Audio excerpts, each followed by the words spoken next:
अस्सलाम वालेकुम भाई अब्दुल्ला।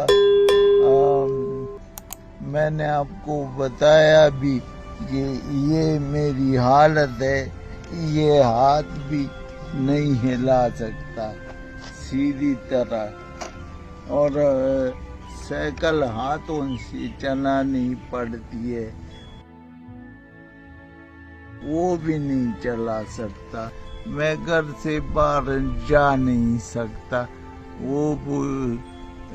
इसलिए मेरी गरीबी फकीरी का ये हाल है कि मैं खुद एक पैसा नहीं कमा सकता।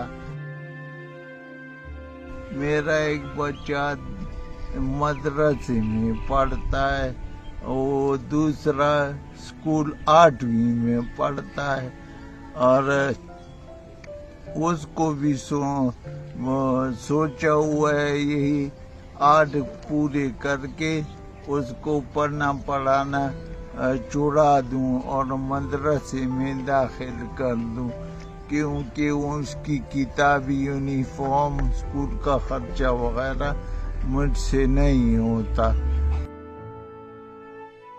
कुछ भी है घर की जरूरियात, वो भी मुझसे पूरे नहीं होते। पेशाब का टेस्ट करूं जिसका वो मुझे करते रहते हैं, शुगर वगैरह 3000 का वो भी लेते हैं।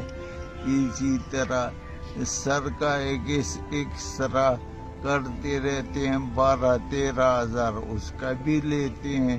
इन्हें मैं न इकट्ठे कर सकता हूँ, न मेरे से होता है। तो आपकी बहुत मेहरबानी, जितनी आप मेरी मदद कर सकें।